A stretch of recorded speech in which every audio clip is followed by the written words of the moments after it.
Good evening, everybody, and welcome to Have a Seat with Chris Hansen. Thanks for joining us once again. If you're with us last night, you know that we talked in depth about the coronavirus, COVID-19 pandemic that is gripping our nation, gripping the world. We had a couple of physicians on who are on the front line, and it was very, very compelling. Tonight, we are back into our investigations, Onision, and really focusing more tonight on Dahvie Vanity, Jesus David Torres, who is a performer with a group called Blood on the Dance Floor. He is suspected of sexually assaulting at least 24 young women underage. Very close parallels to the Onision case, the YouTube psycho brat Greg James Jackson from Washington State. And we have an incredible crew of guests tonight, and I want to introduce them. First off, we have Blaire White, who really needs no introduction.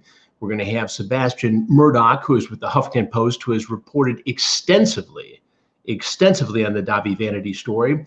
And we also have the pleasure of VonMonroe, who was a bandmate of Dahvie Vanity, has traveled with him and saw what was going on firsthand, and even in some ways was victimized himself. Everybody, thank you very much for having a seat with us tonight. I hope you're all surviving all this drama that's going on across the country. Everybody healthy? We're doing good. Excellent. Okay, Blaire, let's start with you. You took on the Dahvie Vanity story just within the last week or so after reporting extensively on Onision and helping me understand Onision and getting me started really in that investigation. Why Dahvie Vanity? Why is this so important? And for a while, it seemed Dahvie Vanity, Blood on the Dance Floor, was gone. Now he's back trying to reinvent himself. How much of a danger is this guy? Yeah, so I made a video on my channel talking about Dahvie on Saturday, I believe, so just a few days ago. And, I came across the Dahvie thing like years and years and years ago. I definitely came up in a time where Blood on the Dance Floor and MySpace and that whole genre was really, really big among my generation. And so I actually saw Dahvie in concert a few times when he was touring with Jeffree Star, who I was more so a fan of. And, it was this big open secret, like I said in my video, for years in that community that Dahvie often enjoyed the company of extremely young girls. We're talking 12, 13, 14. So teenagers, junior high, high schoolers. I remember going to shows and it being the talk amongst the crowd. Like I remember being around very young girls, junior high girls, like I said, who the chatter in the crowd was how they wanted to be with Dahvie because they knew that he would routinely get with them and girls their age. It was just this big open secret. And, I was very young at the time. I was probably 15 myself. And so, it didn't really register with me at the time that this was something that was actually extremely sick and extremely sinister, because when you're a kid, you see yourself as an adult in some ways. I'm sure that makes sense to a lot of people who are hearing that. And so the reason, to bring it full circle, that I made my video a few days ago on Dahvie was because I started getting messages from, again, teenage girls who were telling me, did you know Dahvie Vanity is back? He has a new handle on social media. He's selling merch. He's making new music, and he's trying to reinvent himself after being outed as a pedophile. And I was like, oh my God, I have not heard that name in years. Let me go look. So I look, and they were right. He's back and he's trying to, again, revitalize his career. And I just thought that was super effed up and I didn't want to let it happen. So I made my video. And since then, the amount of girls who have come to me and told me their stories of them being victimized as well, often most of them with proof and with great screenshots and evidence, has really blown my mind. I can't even imagine, or I can't even begin to guess, rather, the amount of victims that have accumulated as a result of this monster. You mentioned him out there reinventing himself, Blaire, and I took a look in the last week or so. We had Ashley Spivey on last week, who is one of his victims, survivors as well. And he's out there again on social media, in this specific incident on Instagram, as Dark Arts Official. And I watched a live stream that he did, and he has followers, in some cases fawning over him. I love you. You speak to me. I feel you. And this is after your video and some other reporting, including the reporting that was very important, and we'll get to that in a minute, of the Huffington Post and Sebastian Murdock. It's disturbing that he's still out there making money with a following and potentially victimizing other young women. Yeah, I mean, so the reaction from teen girls in and out of his fan base since the video, like I said, has been crazy. And specifically, I've gotten just like a ton of hate from his followers who they speak of him as though he's a god and they're in a cult, to be frank. They'll send me messages saying, Dahvie's my savior. How dare you come after my savior? Or he is, they speak of him in a way. And I think there's clips of him online on stage describing his fan base as a cult. So it makes sense that they treat him as though he's a cult leader.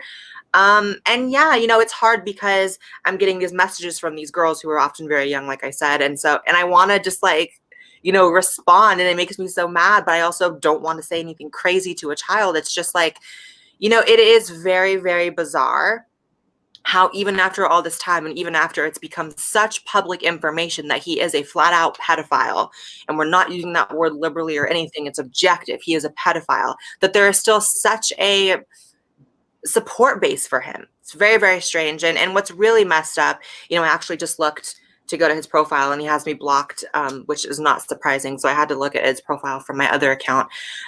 Since my video, I feel like he's been posting, because I watched his account for a few days before I posted my video, and I reached out to him for a statement, for which he didn't give me. But when I dropped my video, suddenly he was posting 20, 30, 40 stories, all hawking his merch. So he is in some sick way using this new attention to capitalize, which really sucks and gives me mixed feelings about making the video. But all in all, I'm glad that I did. Well, we reached out as well to Jesus Torres, Dahvie Vanity, Dark Arts official, for comment, both in the latest phone number I had for him as well as on social media. No response whatsoever. Let's switch now over to Sebastian Murdock, who really for the last year, along with his team at the Huffington Post, has been investigating this story with the help of Jay, actually, who's an important part of this, and we'll get to that in a minute. What first brought Dahvie Vanity, Sebastian, onto your reporting radar? Sure. So, in the same way that Blaire said, this has always been the sort of open secret. People have known about it. I'm 30 years old, so, when I was in high school, this was a band that I knew of. And at that time, it was... I didn't like the music, so me and my friends would kind of make fun of it. No offense to Jay, who is an incredible human being. But as time passed, it was this open secret, right? So now that I had found myself in a position of being a reporter and wanting to go after a predator, was actually at a bar one night in 2018 with my colleague Jesslyn Cook, and she's the one who spent 7 months investigating Dahvie Vanity with me. And I happened to bring him up as a potential story. And the next day she called me and was like, I've been looking into this, I've been seeing this and this and this. So we really just hit the ground running. And in terms of reporting, it was incredible the breadth of witnesses and information that we were given, but also deeply disturbing. We published our first account in December of 2018, and we had spoken to a dozen women who all said that they were sexually assaulted by him. I had told my colleague and I, Jesslyn, had talked about, this is it, because as you're maybe familiar with, Chris, absolutely familiar with, there's secondhand trauma, right? Like when you're doing so much investigating and talking to so many victims, it can be a very difficult task. So we thought that we were going to be done after that. But to what Blaire is saying too, when she did her video, when we published our first story, our emails were packed with people, young women who were children at the time, who needed their stories to be told. So at that point, there was a personal responsibility for my colleague Jess Cook and I to continue doing this. We wrote a second story. We ultimately spoke to 21 women. We got a police report. That police report shows that he raped a child and was let go with a warning. And so it's been good to see that, so much time later, after we published our second piece, which was in April of last year, that he's still being held accountable, because he's still out there. And as Blaire said, and as you said, Chris, he's still making music under a different name. He's still talking to young girls, and it's unfortunately still working. What strikes me, and this comes from interviewing Ashley Spivey, one of his victim survivors, last week, and then reading the accounts in the Huffington Post, Sebastian, and listening to Blaire and having talked to Jay earlier this week, there is a definite similarity. There are similar acts here, similar stories that are hauntingly just the same template. Well, so and so if I can actually say to that point, what was so both disgusting and fascinating about talking to all of these women is that, again, we spoke to 21 on the record, many of which use their real names, which is deeply, fucking courageous and brave of them. But what we notice is that even between young women who didn't have a link between one another, their stories all lined up the same, both in the way that he negotiates, being their friend and this goofy scene kid, to the actual way that he victimizes them, and then into the way that he later gaslights them into saying, like, oh, everything's fine, right? And you're being crazy, and because it's a grown-ass man dealing with literal children. The pattern really sticks out here. You've got 13, 14, in one case, a 12-year-old child who goes to these concerts, is infatuated with the celebrity, the attention that Dahvie Vanity showers on them, signing his autograph on their breasts.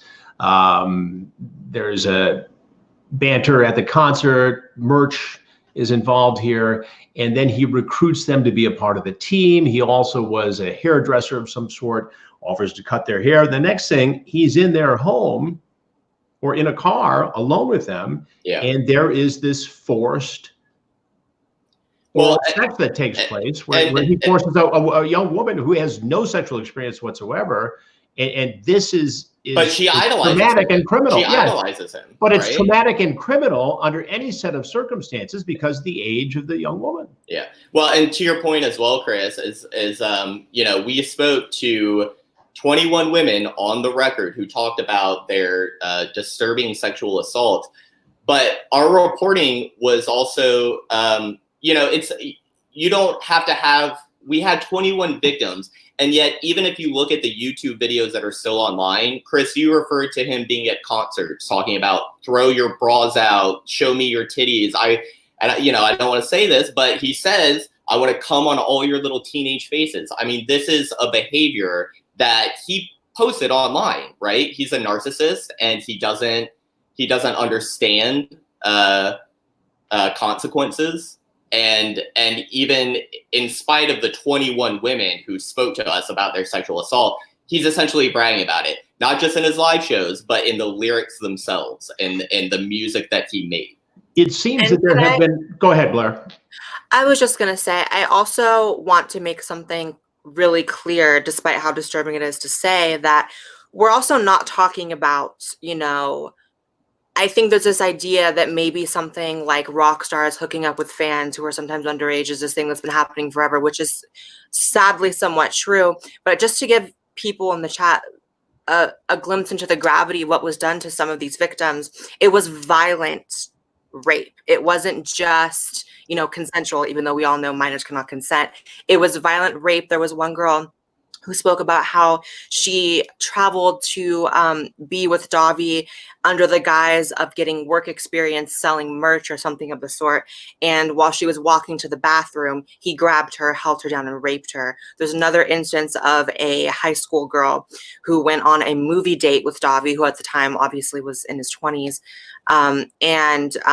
When they got to the car, he allegedly orally raped her so badly that she was bleeding and had chunks of hair missing. So I just want to, I felt as though it was important to clarify that this is not just underage girls sleeping with their Right. hero. It's often violent Right. rape. It is alleged violent rape. And to that point as well, you know, that's what I was saying earlier too, about these are women who use their name and had to tell these stories to me and to my colleague Jesslyn Cook. And I mean, the bravery that takes is incredible, and it's something that I can't imagine. And actually, to that point, I think is a good transition into Jay, who also, you know, experienced so much of life with him and was also mentally, emotionally, and otherwise abused by this guy. Well, Jay, that brings up a great point, and I was just about to go to you. How did you first meet Dahvie Vanity Jesus Torres? So I was about 15 years old, actually, the first time I ever like heard of him, and it was like a MySpace thing. At the time, I lived in North Florida, and he lived in Central, and would just see him on MySpace all the time. Well, then about a year later, after knowing who he was, me and my friends drove down to Orlando to see. It was actually a Jeffree Star show. And Dahvie was there, and me and my friends, there was only one of us that was like 18, and he was male, and he was the one that drove us there. And the rest of us were all like, you know, 16, 17 years old, including one of my best friends from my childhood that was with me at the time. And he came over, started talking to us. He seemed like so like chill and down to earth. And at the time, we actually didn't know how old he was because of the way he presents himself, which is still the exact same. The way that he presents himself is still like very like childlike. It makes you second guess like his age by and also just to clarify with you, Jay, he's now 35 years old. Right. Which I think is an important point to make. Yeah, that makes sense. I'm like 28 now, so right. Yeah, that's nuts. But I mean, that would be like me right now, like hanging out with like 15 and 16-year-olds. Like, what could I possibly have in common with people that young? And that's what I wasn't able to like wrap my head around after I found out that he was like 25 at the time when we met. I was just like, why was he? I was like, I know I'm mature for my age, you know, because everyone thinks they are. Like Blaire said earlier, we all think we're adults and we're kids. So like, I didn't think anything of it that this like person, like, you know, was like in their 20s was wanting to like hang out and stuff. And we kept in contact. And every time he would come to North Florida to do his Blood on the Dance Floor show, I'd always go. And then I became like a fan. And then I watched him for, you know, like the 2 years. And then on my like 18th birthday, he asked me to like join because that's when all that stuff happened with the other guy, other bandmate, Garrett. That's when that whole like Colorado stuff went down. But it was weird because I hadn't talked to him in like months, and he calls me like 5 o'clock in the morning, and like he talks to me for like 3 hours, and I was like, what's happening? He was apparently like on his way back from Colorado. Like his dad had to like drive there and like bail him out and everything and like drive back to Florida. I didn't find that out until like years later, but I was like, oh, okay. Well, so the Colorado thing, just let's set the stage there, Sebastian. So he was arrested in Colorado after a young woman claimed that she was sexually assaulted by him. He was actually questioned by authorities there and detained for some period of time, right? Right. So Jesslyn Cook was actually the one who spoke to Garrett McLaughlin, who is also, you know, totally decent guy and absolutely wanted to hold this Dahvie accountable. So he spoke to us, and the way that we understand what happened is that he allegedly sexually assaulted a young girl. She then told the police. He got pulled off during the concert, right? And there are a couple other witnesses that we had spoken to that can at least confirm that he had been pulled off the stage. What we know happens next is a bit murky, but according to McLaughlin and other sources, essentially the child dropped the charges, which is a thing that we see, right? I mean, these are young children. They don't want to get in trouble. They don't understand, you know, they feel that they've done something wrong, which isn't the case. but then they get scared and they don't want to press charges anymore. So that is sort of allegedly what happened there. We did, but then there was this bizarre video statement that Dahvie made about he would never pay somebody off to change the story, but if he was going to, it would be in this case, and very much the suggestion that somehow there was a financial settlement here and that he was able to walk away after the victim decided not to cooperate in the investigation. Do I have that right? Go ahead, Jay. Sorry. His big thing with like that story is like the way he like always like weasels his way out of it. He's always said that because I never like asked any questions about it while I was like living with him. Obviously, that seems like a testy subject. But what he would tell other people is that she was not 15, she was 17, and she denied a rape kit, and that's why the charges were dropped. And because he's basically like trying to like insinuate that she's lying about it. Well, I think that also goes back to just his personality in general. And I know Jay has stories and lived experience about how he is also a very deeply narcissistic human being. And it's why, Chris, he's then writing songs, right? He's writing songs with the lyrics denying that he's a rapist while having other songs bragging about that same topic. I mean, he just doesn't understand consequences, and then he ends up kind of bragging about getting away with it. So, Jay, describe the rest of the meeting after the Colorado incident and at the time when you started to actually travel with Dahvie. So he asked me, like I said, like on my 18th birthday. A month later, I was being dragged across the country, which was exciting for me because I was like, small town kid.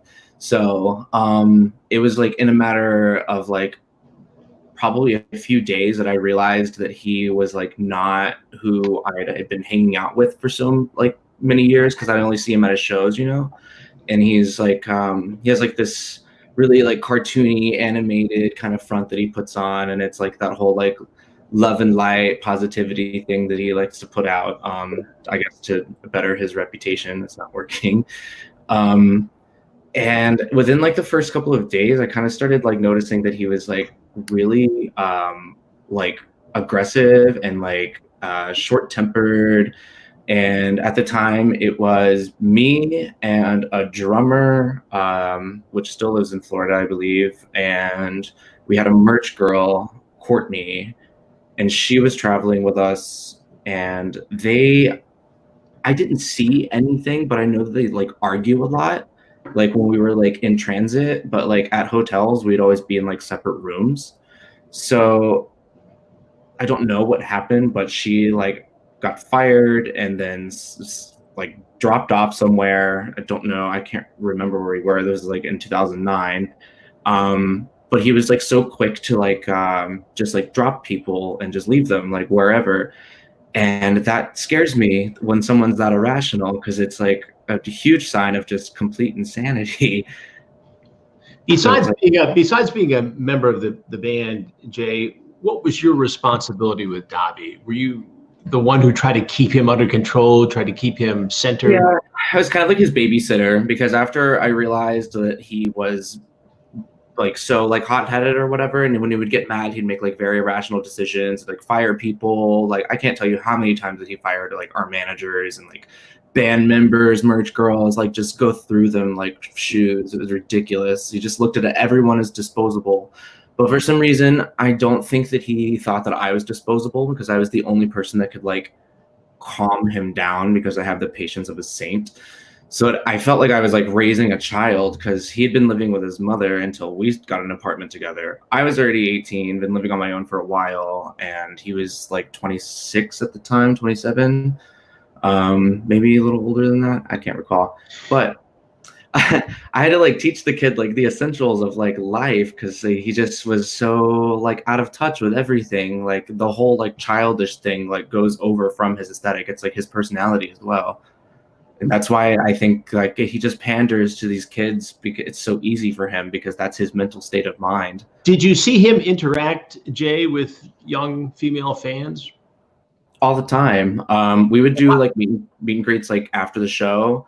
And the way it would happen, because he would take like 15-20 minutes like per person, and like when you have a line full of people, that's not going to work. So I, being like the less popular one, was able to just like kind of like walk down the line and like, you know, do my rounds, meet everyone, and then just, you know, go about my business. And with him, he would be like doing a signing for like 4 hours, talking to like all these like girls. And I was like, what do you have? What do you have in common besides like, I mean, I don't know what they would talk about. Like, I guess just the music or something. But I never stood around and like kind of listened to like his interactions with people, because it just kind of annoyed me. I think because of how I knew how he was as a person. So seeing him be like so like generous and kind to like other people, like knowing that he was like a total scab to me, I was like, I don't understand like why they get that. But you were also in a precarious situation where you yourself were so young, and to be as young as you were, to be doing this like ridiculous new thing that no one else gets to do, you know. Blaire White, does any of this surprise you based upon what you know about Dahvie Vanity and what people are telling you? The signing thing kind of surprises me because, I mean, as someone who does live events and has been around lots of different musicians and stuff, like doing signings where you talk to people that long is like very bizarre. But I mean, if he's a pedophile surrounded by little girls, seemingly that would be his dream. Ideal. Yeah. I have a pretty direct question for Jay. Sure, go ahead. I know Chris's question was, how often did you see him like interact with young girls? My question would be, how often do you think, based on what you saw in your experience touring with him, working with him, how often did you see like explicitly like, no, he's really going off to like bed with a teenage girl, or in that kind of situation? In the tour bus, for instance. Yeah. Right. Yeah. Well, my first like couple of years of touring, I toured with my boyfriend at the time. So like I like would perform, do a signing, and then like we would just leave, go our separate ways, because we both like wouldn't really want to be around him after a show, just because, you know, just high stress level, like just crazy all the time. I never explicitly like saw them like go off together, but like it was kind of weird to me if I would like go to the merch table. And, you know, of course, I'm like friends with the merch girl. So like we're, you know, talking back and forth, and there's like some like kid standing back there. And I'm like, who's that? And they're like, oh, Dahvie said that told her to wait here. And he was like gonna like give her some free merch or whatever. And I was like, all right. But all of it seemed weird after like reading, because I would see it all the time. Even like when I was in the band, I would see people like say things about it online. And I'm like, is this like really happening? But all the fan base from that era are like absolutely insane. They're like 13 years old, and they are extremely profane, and they're vicious, and they say the worst things you can ever say to a person. I also have said some shitty things online because I was a kid at the time, but I mean, I'll hold myself accountable to that. But it's important to like not reply to it now. But yeah, I saw quite a bit of it. But then until the stories came out, like when Sebastian's article came out, like reading about them, like their stories, like I can remember like that show and that day, but all of like that is like completely different for me because I wouldn't see any of that. Like, but their stories line up to like exactly like the events that happened on that day. Like if they got like into and also to clarify, I remember that. And like, what? But those stories also line up because Dahvie, this is part of Dahvie's pattern, is that when he commits these alleged assaults, he doesn't want people to know about it. He's doing it in the sort of shadows of the night, right? Like, that brings up an interesting point. It's something, Jay, that you mentioned to me earlier in a conversation, is that when you were living together, there would be occasions when he would have a female visitor whom he would go to a hotel to meet. Yeah, he would put him in a room to see what was going on. Is that a fair characterization? Yeah, he would just fly them in and then get a hotel room. And I found out about this actually my last year of living with him. I guess he got really sloppy, but excuse me. He would fly these girls in and then like get a hotel like in downtown or whatever, wherever, and then would go back and forth like throughout the week and would just leave her like at the hotel like some kind of inmate. Is just, that's like so crazy to me. One of my best friends, she worked for the band for a few years, and we lived together in San Diego, and now we live together in Phoenix. So she got like kind of like both ends of it because she was groomed at a very early age by him.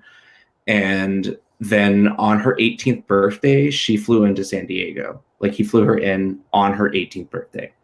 And then I don't know what happened, but well, I know now what happened during that time, but she was at our home for like a month and was like sleeping in bed with Dahvie and like another girl, and I didn't see any of this, and he was right down the hall from me. It's like completely insane. I would just come home and there's like drunk underage like girls, like not on like 18. She was 18. Odessa's is 18, but it was just madness. Like, so I just tried not to be at home as much. Sebastian, Blaire, how do you think he got away with this for so long, Blaire?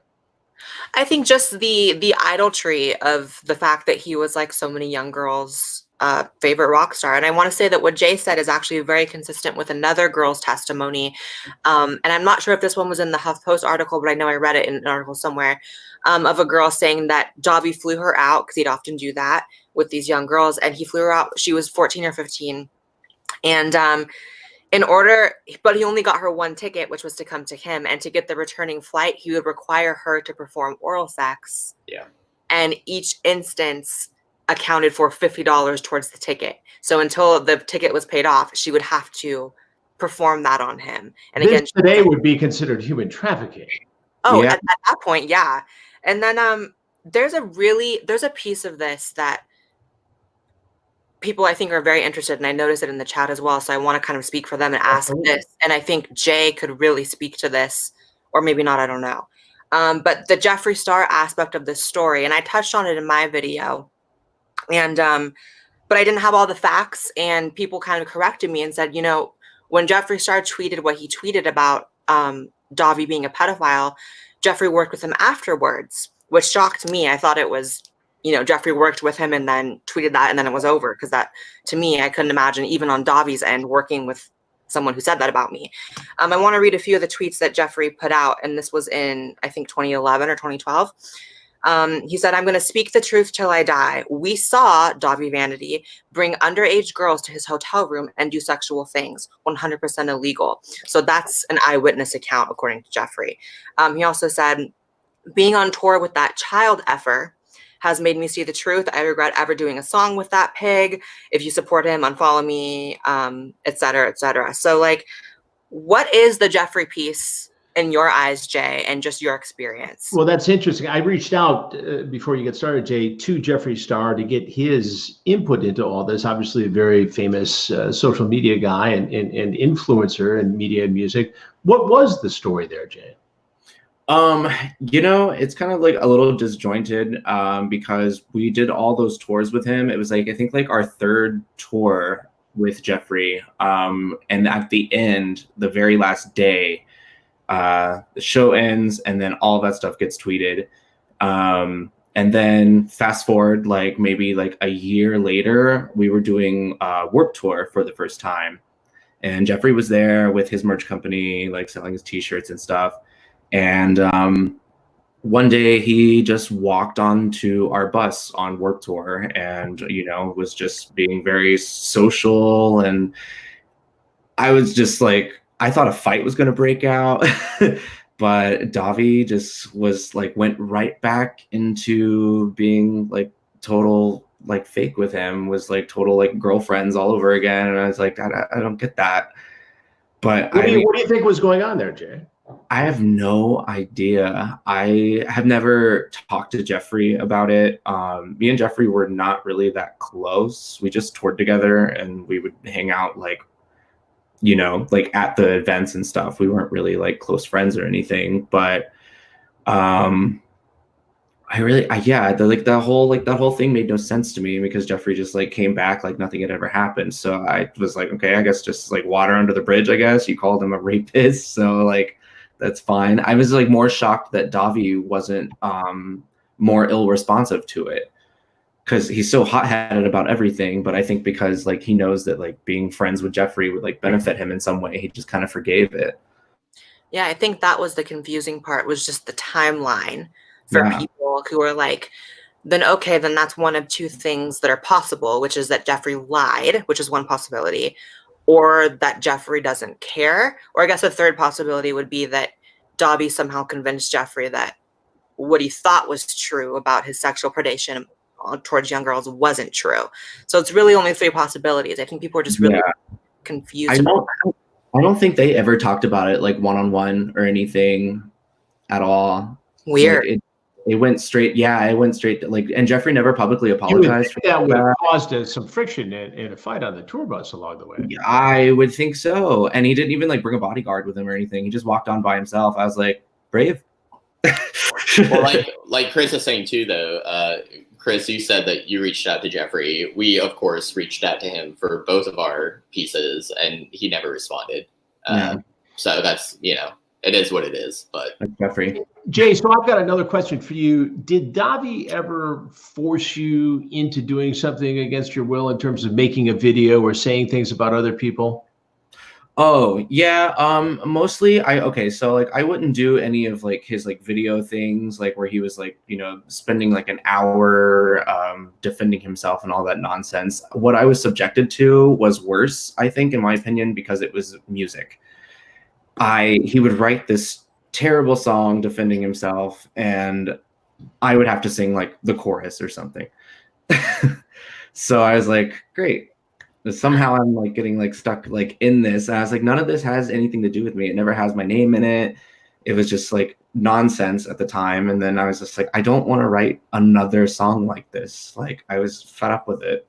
And how did he treat you as a person on tour? You told me a story the other day about needing to get your medication, which was vital for you. And he interfered in that. Tell that story to everyone.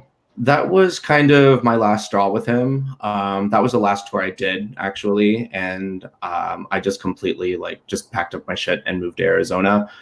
I was diagnosed with HIV in like that spring.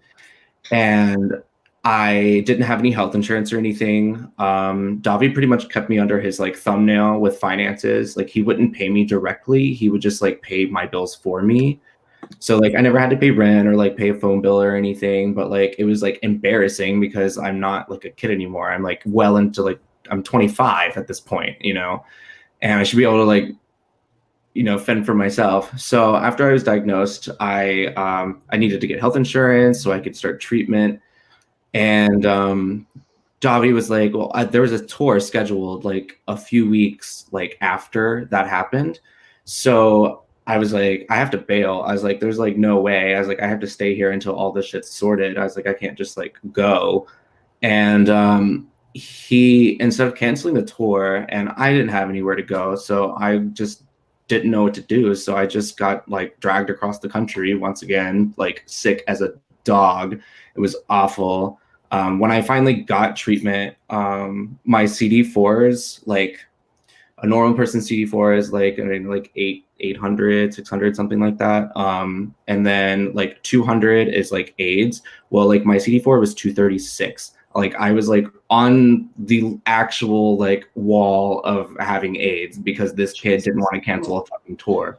So you almost turned the corner from being HIV positive to having full-blown AIDS because he would not let you get off the tour. Retrovirals, you needed to fight this disease. Yeah, he wanted to do this 6-week tour, which could have been spent with me at home trying to like better, my health, and that wasn't happening. So when I got back, I got treated. I'm healthy now, undetectable. Thank God. Good for you. I'm glad to hear that. Did you ever call him out on that, Jay, and say, look? Yeah, actually. He's doing it now. Yeah. No, that's true. Good point. I'm a drag artist now, so that's what I do. And I was on a Netflix show that's called Dragula, where it's kind of like RuPaul's Drag Race, kind of like Fear Factor, but it's dark, ghoulish kind of thing. And they do all these like boudoir talks and stuff like that. I said that wrong. I am gonna try it again. And it was actually like, we actually talked about it. The producers asked me if I was comfortable talking about it, about like my past history of like being in a band, because it applied to the challenge we were doing that week, was like rock star. So they wanted to ask me, and I told the story, and there was a video that's like literally like, I think like a minute and a half long, and it like went viral like overnight. It had like 300,000 views in like a few hours. And then that like brought a bunch of stuff. So I had to make a statement that alternative press actually like helped with and reposted it for me and everything, about that entire situation. Like, not even like, didn't even address his allegations. It was literally just like what happened to me and how it affected so many other situations in my life. But can I ask you, Jay, how, since, and now it's been years, right? But how have you been able to process it? And like, I mean, you seem to be like totally even keel, like absolutely stable, but like you had a very difficult time, right? So I'm just curious, and I think it's especially important for the sexual assault victims as well. Like, how do you sort of maybe not move past it, but help yourself to I had to go to counseling and therapy and everything. Like, shit was real, and I was never like a believer in like that kind of stuff, but it relieved me a lot, because I was having like really bad night terrors where I was still like with this person, and it was killing my brain like in every aspect. I just was like immobile for like so long. That is exactly how a predator acts, and which raises the question, Sebastian, I'll put this to you. We know of at least 2 law enforcement investigations targeting Dahvie, the Pinellas County Sheriff's Department in Florida, as well as the Colorado investigation we talked about. It seems that he skated on both of these, and in part by saying, I didn't know how old she was, but that is not a defense in either the state of Colorado or the state of Florida. And even if the victim decides not to cooperate fully, there should be a prosecution here, and especially in this Me Too movement phase that our country is going through. There's got to be some demand for justice here for these victims. And it's hard for me to understand. And we will keep on this story, I promise you, and get to the bottom of it. And thank you for all of your help doing this tonight. But this isn't right. This mirrors Epstein, it mirrors Weinstein, it mirrors Onision. And it's amazing that there has not been a prosecuted case here.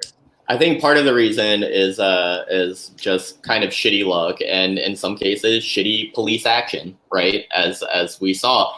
I think the other case to keep in mind too is that his victims are primarily young girls. And in that sense, I believe that he knows what he's doing. He knows that he can allegedly assault these young women, and then sort of buy their silence, and they don't necessarily know what's happened to them and how they've been treated until years later, when they've gotten older, and then, which is why they then came to us, and which is why now what Blaire is doing, getting that out. And Blaire, go ahead. I know you had a point there.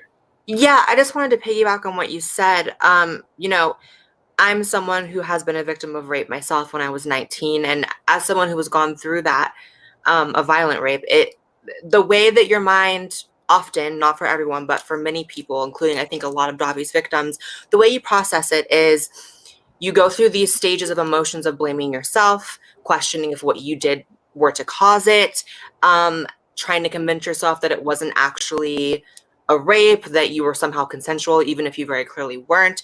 And so I think that contributes to the fact that oftentimes you don't hear about victims come out until years later. And in this case, this was an era also in which this stuff was, we're talking about 2010, 2011, and a little bit sooner than that.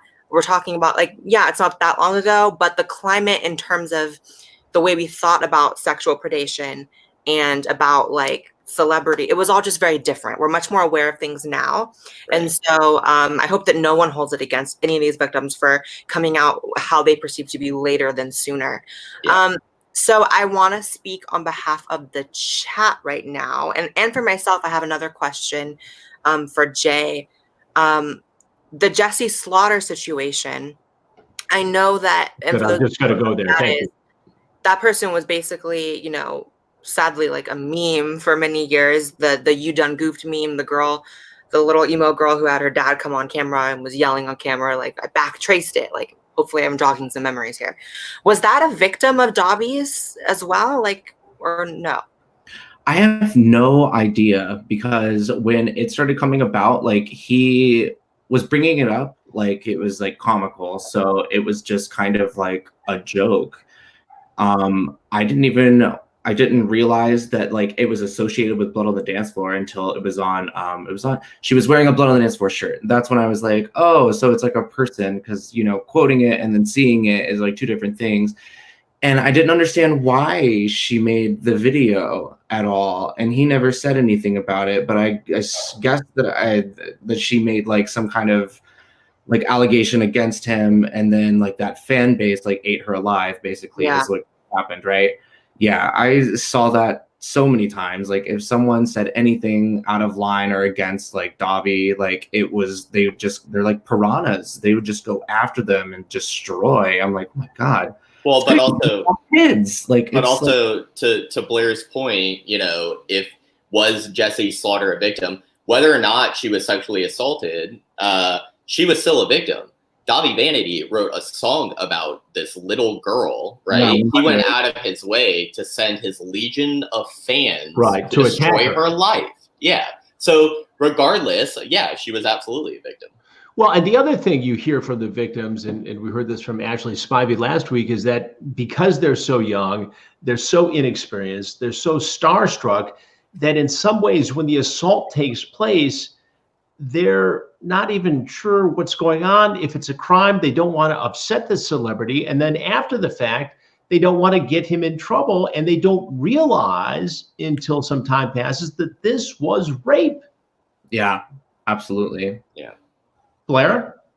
Yeah, I think the Jessie Slaughter situation specifically is super sad. I haven't looked very deeply into her situation, but from what I have seen, I've seen enough to know that her life really fell apart after that entire saga of course, Dahvie sticking the fan base. And I can speak and agree with the fact that the fan base is very, very fanatical, very intense, just based on the messages I get from my video. And to think of, you know, that fan base at its peak in terms of size, and to think of her being so young. I mean, how old was she? Like 12? 12 years old, yeah. 11, I think.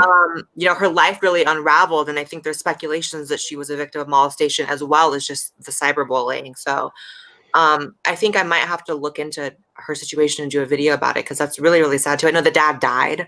The dad that was in the video died right after. The whole thing is very, very tragic. What was the response from Dahvie's fans, Dark Arts officials fans, Jesus Torres, after you did that video? Did there seem to you, Blaire, to be an orchestrated attack on you? Yeah, for sure. I can pretty much pinpoint the moment that I was probably brought up in some kind of big group chat amongst the Dahvie fans. Suddenly my entire inbox, which is usually filled with positive things, was full of like, kill yourself, of course, just like mine. Word, you know, like all that, which as a grown adult and as someone who's done YouTube for 4 years, it's nothing. But, you know, it's anyone putting myself in the shoes of someone who was potentially a victim and knowing that that same fan base and even larger numbers in the past would go after them. It really sets in the fact that, like, yes, this was an open secret, but I think the viciousness of the fan base, which Jay, even, you know, that was once your fan base and you totally agreed with that statement that they were vicious. I think that combined with the climate and the time really paints a picture of why this person was never brought to justice. Because anyone who said anything, you know, if enough people say, fuck you, you're lying, it's like the general consensus from people who are too far away from the picture to see it for what it is are going to see all these people saying you're lying, and they will assume that the mob is what is true and not the victim who's speaking out, if that makes any kind of sense. Sure it does. And Blaire, what parallels do you see between the Dahvie Vanity case and the Onision case? So many. I mean, just the, obviously musician and YouTuber, different in some ways, but similar in the sense that they often breed very fanatical fan bases. Obviously, both Dahvie and Onision use that to their advantage when their victims are their fans, and their victims are young girls. Also, just the attempting to look much younger than they really are is something that's very parallel between the two. All of Greg's selfies with the overexposure and the hair, and that's what Dahvie does and has been doing since the beginning. He looks the same as he looked back in 2009. You know what I mean? Exactly, so yeah. Trying to look younger to attract younger girls, and then using the fame to victimize them. Sebastian, where do you think this investigation goes from here? What is it going to take to get justice for the victims? That's a hard question to answer. I think what we can do in the interim is continue to hold him accountable, right? Which is what you are doing, Chris, and also Blaire, deep credit to you for what you're doing, especially with the following that you have to put so much focus on this, is deeply fucking important. Because what worries me is not about the alleged assaults that happened. It's about the ones that could come, right? It's about the fact that he still hasn't been buried enough, metaphorically, to stop doing the predatory bullshit that he continues to do. And I don't mean to curse and be upset about that, but I still follow him on Instagram, right? I've got a burner account. And I see how cavalierly he treats all of it. I see how little he seems to care. And I also see young little girls and teenagers commenting on his shit. And it's real easy to then go to their Instagram page and see that the Dark Arts Co. official is following them. Well, we saw it. It lines up. We saw it on Sunday. Gabriel and I were watching one of his live streams, and you could see it, the hearts and the, oh, you speak to me, you understand me. And here's a guy with this pattern of predatory behavior. And that brings a question to Jay. Looking back, do you think that Dahvie groomed you, not necessarily in a sexual way, but to use you because you were younger? Maybe you were more easily influenced by him? Yeah, I think I was like heavily manipulated for a very long time because I was young, and I was a fan of the band before I joined, which was like the most surreal part of it. And like by the time it set in that like that was reality, it was kind of, I was already being taken advantage of for whatever he needed. Like I was like his personal assistant like most of the time. And I mean, and not including being his therapist. So that was, I do feel that way, but I don't know if it was because I was young or if it was because I was blinded by the idea of, being in a band and, being so young and successful when, all that success isn't really there. Does it ever surprise you, Blaire, how a guy like this, with so many allegations against him, can still be a popular draw on social media? If I hadn't dipped into sort of this new genre of video that I'm doing on my channel, which is, covering predators and trying to expose predators, I would maybe be surprised. But after the past like 6 months of doing this or so, it doesn't surprise me at all. You have Onision obviously still has a fan base and still making money. Dahvie Vanity still has a fan base. All the people pretty much that I cover, they still have this group of people, and you see it all the way in different cases. Like, there are people who idolize and are fanatical about like Ted Bundy and about, serial killers. And, when Netflix puts up, things about serial killers, suddenly it's trending, and all these young women who are, I don't know a better way to say it, like wet over it. Like it's this very, I'm sorry. It's this it's this very strange but unfortunately predictable thing that happens. And I think the only thing we can really do, which is why I'm so glad we're doing this stream and everything, and why I made my video, the only thing we really can do is raise the alarm so that the people who are a little wiser than the ones who might get looped into it don't get looped into it. But I think there is always going to be a certain amount of people that are just going to fall for it, for lack of better words. I would bet money that both Onision and very likely Dahvie Vanity are watching this stream as we Yeah. do it. Okay, Hi. so let's We go can't around. help it. Let's go around the wheel here. Jay, what do you say to Dahvie tonight? I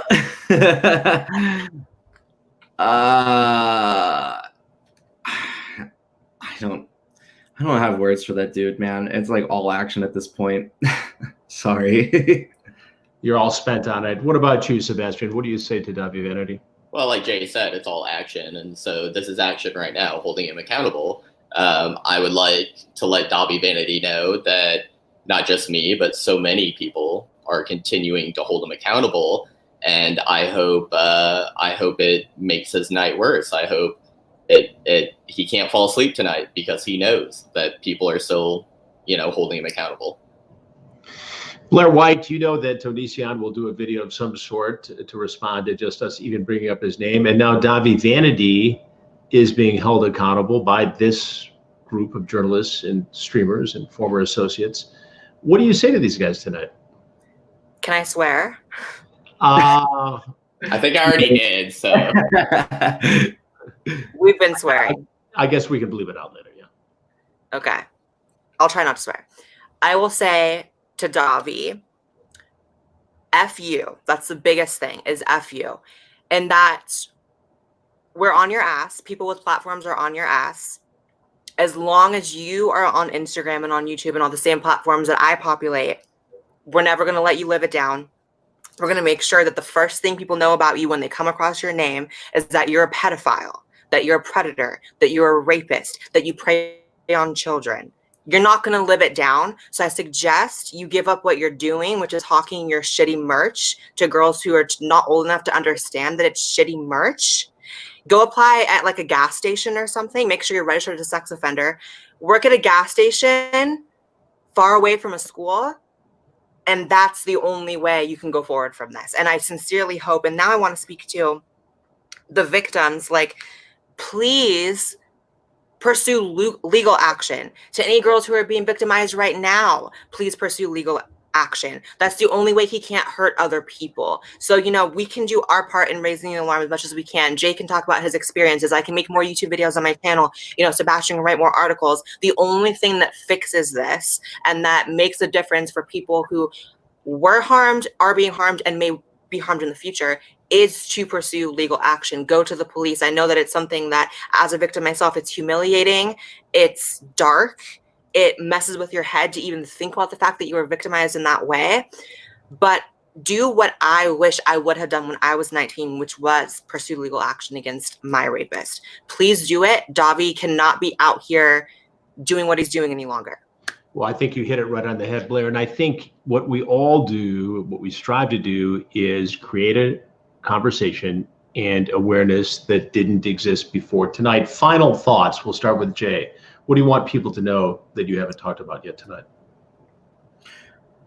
I mean, there's just like so much, but I mean, it's like Blaire said, I mean, the whole point of this, even if there isn't like, a light at the end of the tunnel, there's still a way that like that has to be the first thing that people know about him. Like, that's the most important part. Like, before they're even like a fan of the music, before they even buy the merch, before they even look at his Instagram page, they need to see that immediately, because that's gonna stop people in the future from going through, all of those girls that went through that, myself that went through that. That's going to prevent all of that if we can just make that like the biggest focal point.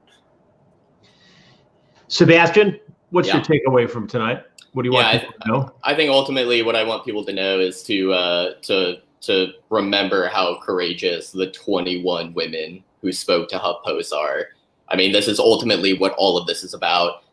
We wouldn't be here tonight or in any respect if these 21 brave individuals did not come out to talk about the most traumatizing time of their lives. That also includes you, Jay. And I also want to thank you, Blaire, for also, putting a hand in this and being mad about it. And of course, you as well, Chris. Thank you. Well, Blaire, I think you really capped it by saying, as hard as it is for these young victim survivors to come forward, it's important to do so. And I want everyone to know, every victim, everyone touched by this in whatever way, they have a home and they have a voice on this channel. Always will. Final thoughts, Blaire. Oh my God, I think I pretty much did my final thoughts, but I would just say again, like, please speak out if you know, I know you guys have the evidence. I know you guys are out there because you guys DM'd me, you guys emailed me, and to every person who did that I saw, I messaged them back and I said, please pursue legal action because I'm a YouTuber. I'm not the cops. And well, I mean, I appreciate you opening up to me. Don't stop DMing me. You don't have to. I'm just saying, DM me about it. That's fine. Talk to Chris, talk to the cops, please. All right, everybody, thank you very much. Jay, one other final note. We're getting a lot of people saying that they only love blood on the dance floor because of you. So you got that going for you tonight. Jay Von, thank you very much. Blaire White, thank you very much. Sebastian Murdock, thank you very much. And for your fine reporting. We will continue this investigation. And thank you all for being a part of this tonight. So, wow, a lot going on here, a lot more to come when it turns to the Dahvie Vanity investigation. We will stay on top of it. We're staying on top of the Onision investigation. A lot of these things take time. And I know people want revelation every week, especially when it comes to Onision. That happens to be taking place, that investigation, in a location where there are a lot of cases of coronavirus. Some would argue ground zero for that. And so all of these different law enforcement responsibilities take time and priorities shift as the days go by. In fact, in Pierce County, Washington, today I talked to authorities, and they had their very first death of a teacher, 50 years old, no underlying health problem. So they're grappling with that. We continue to grapple with it all across the country, almost 8,000 cases. We'll stay on that story, this story, and any other investigation involving a predator. Thanks for having a seat with me tonight, with Blaire White, with Jay VonMonroe, and with Sebastian Murdock of the Huffington Post. Very, very interesting evening. Please stay safe, stay healthy, practice all the safety measures that we've been talking about on television and coming from the federal and state authorities. Take care, have a wonderful night, and thank you for having a seat with me. Good night.